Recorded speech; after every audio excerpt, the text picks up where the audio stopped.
So this weekend, we got Backlash in St. Louis, Missouri. Amazing city, amazing food, and it's near and dear to my heart because my Rams, when they're in St. Louis, they won the Super Bowl. We're not here to talk about football. If you want to talk about that, go to the Flex Zone podcast. But as wrestling nerds, we're going to do what we always do. We always itch and scratch to do this. We got to make our predictions as to what's going to happen at this event. And I think one of my predictions, a lot of you guys may disagree with, but I think it makes sense. But before we get into that, please do me a favor. Hit that like button, hit that subscribe button. Let's get into it. I'm gonna call this the Mortal Kombat match because we're gonna see a fatality in the center of the ring, and we're talking about the match between Gunther, the ring general, and Pat Mcafee. Now, here's the thing.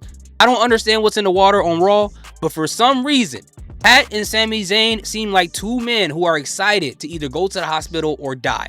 I don't get it. I never seen somebody so happy to end up on a Netflix special in the wrong way, but to each their own. But I will give Pat McAfee a little bit of respect. To stand in the face of Gunther and call this man soft in front of millions of people, I don't recommend that for people's health insurance, but the fact that he did it, I gotta give him respect. And he's a little bit correct about that, okay? And the reason why I say that is because ever since Gunther lost to Cody, once he stopped wearing socks, this man has really gotten soft. It's happened. Now, Gunther, if you see this, I don't mean it, but that's exactly what happened. But the thing is with Pat McAfee, to say because you saw Sami Zayn beat Gunther at WrestleMania, because you saw Jey Uso beat Gunther at WrestleMania, that he believes he's going to do the same thing at Backlash, I'm all for self-confidence and motivation and stuff like that, but that is a level of delusion and crazy I cannot reach. I cannot reach. And I understand that Jey Uso inspired him by the situation that happened between him and Gunther, but I think Pat needs to really focus on the right Uso situation. He needs to stop worrying about what happened with Jey and Gunther and focus on what happened with Jimmy and Gunther. The way Jimmy got opened up like a bottle of ketchup all over the ring, that's exactly what's going to happen this weekend on Backlash. Gunther is going to destroy this man. I can see Pat McAfee getting a little bit of offense in, but overall, it's going to be like watching National Geographic. Gunther is going to be beating him and just playing around with them, beating him, and then he's probably going to choke him out until he passes out. And I think what's going to happen at the end of this match is whoever Gunther's next opponent is going to be, we're going to see them come out and try to save Pat McAfee, right? And I'm believing that it's either going to be either Dragunov if he's healthy, but ultimately, I really think it's going to be Goldberg. And I hope WWE isn't using this as a moment to try to get Goldberg over with the fans. I personally feel like it's too late. I don't hate Goldberg as much as other people, but to have a man that is that expensive come out a week after a lot of people's favorite wrestlers got released, it's not going to sit well with a lot of people, but it's a big match. Hopefully they use this to build it up to SummerSlam. I think this will be an interesting match for Gunther because Gunther, the way that he's been lately, they need to put him in a trajectory of being feared, of being a lot more stronger. So to put him in these type of matches, I think that's definitely going to work. But at the end of the day, not including the Pat McAfee match, I'm talking about Goldberg and other people in the future. But at the end of the day, Pat McAfee's going to get destroyed. I hate to say it, I hate to see it, but it is what it is. I got Gunther winning this match. It's going to be a crazy one. I think this is going to be a banger. I think this is going to be match of the night. We got a fatal four-way for the United States Championship between our current champion, all gas, no brakes, Jacob Fatu versus Drew McIntyre versus Damian Priest versus LA Knight. Now, I got Jacob Fatu retaining for a couple of reasons. For one, we already know when it comes to Drew McIntyre, if he hates your guts, that's all he's going to be focused on in this match. And Damian Priest happens to be in this match, so they're going to cancel each other out. LA Knight's not going to win because he already had 2 U.S. title runs and he doesn't need that right now. So I think at the end of the day, we got Solo Sikoa helping Jacob Fatu retain. Now, don't get me wrong. I'm not saying that Jacob needs it. I'm not saying that Jacob even wants it. In fact, when this happened, I can see Jacob, getting pissed off about the whole situation. But we got to remember what happened in the promo when he was talking with Jacob Fatu out there in the ring.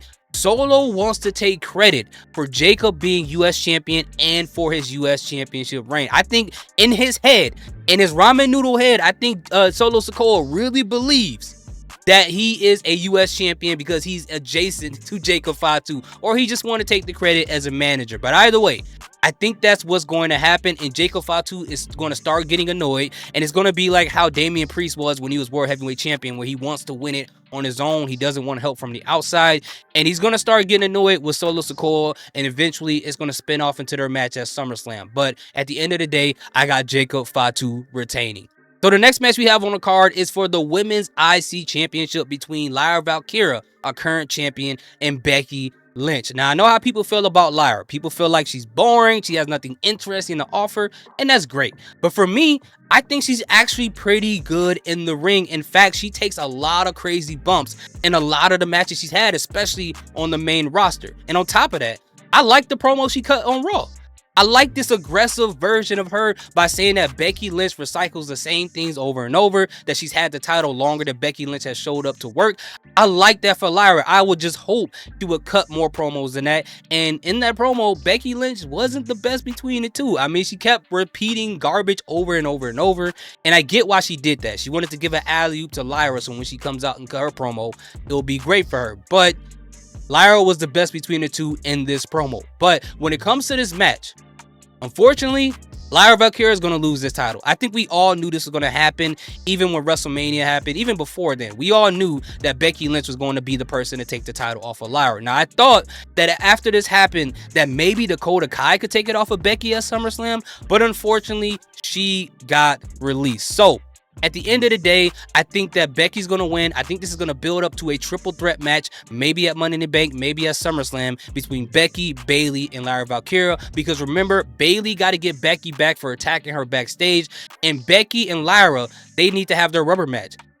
Bayley has beaten Lyra, and Lyra has beaten Bayley, I'm sorry. So to have the rubber match, it would be great to have that in a triple threat match. And to have Lyra amongst two legends in the ring, I think that would be a great look for her in the future. So yeah, I got Becky Lynch winning this match. So the next match we have, and this card is all over the place. I'm sure this is absolutely wrong, but we got Dominik Mysterio, our current IC champion, versus Penta for the Intercontinental Championship. Now, this is the prediction that I think a ton of people are going to disagree with me on, but I'm gonna say it anyways because that's just what I think may happen. It may not happen, who knows. But I think the same thing we saw that happened at SummerSlam last year between Damian Priest and Gunther, I think that's going to happen here as well. I think Finn Balor is going to cost Dominik Mysterio his Intercontinental Championship. And I get it. He just won it. I understand that. But the storyline is Finn Balor costing people their titles when he get an opportunity to do so. And I think Dominik Mysterio is going to confront Finn Balor during his match against AJ Styles on Monday Night Raw. And this is going to start the feud between Finn and Dominik, which will start Finn getting kicked out of the group. And it's fine that they, moved the title around, but just hopefully the next time around they will give Dominik Mysterio more time. Now, if Dom retained, I wouldn't be surprised, but I think this is what they're going to go for, okay? So the next match we have on the card is a whole lot of ruthless aggression nostalgia. One last time, John Cena versus Randy Orton. I don't have much to say about this match other than the fact that I won't be surprised if John Cena try to pull what he did at WrestleMania to have a slow, plotting match where the fans hate it, because he said he is going to ruin pro wrestling. So every main event that he's in, I think he's going to purposely piss off the fans because of the match, because people are excited to see this, and I think he's going to ruin it. But at the end of the day, I got John Cena retaining. I don't know if, hopefully, I pray to God this doesn't happen, Travis Scott gets involved, or maybe The Rock tries to show up to make up for him being gone. I don't know. But it's going to be some weird shenanigans to cause John Cena to retain this title. I can't see John Cena losing it anytime soon. Maybe at the end of his retirement, I can see him going to retirement and relinquishing the title. I can't see him losing it on this last run in WWE. So unfortunately, I got Randy Orton losing. But at the end of the day, that's my prediction. Let me know in the comment section what your predictions are. I would love to hear what you got to say. What match do you think is going to be the best match of the card? Which match do you think is going to be a worst? Let me know. Thank you so much. Salute. Peace. Have a great day.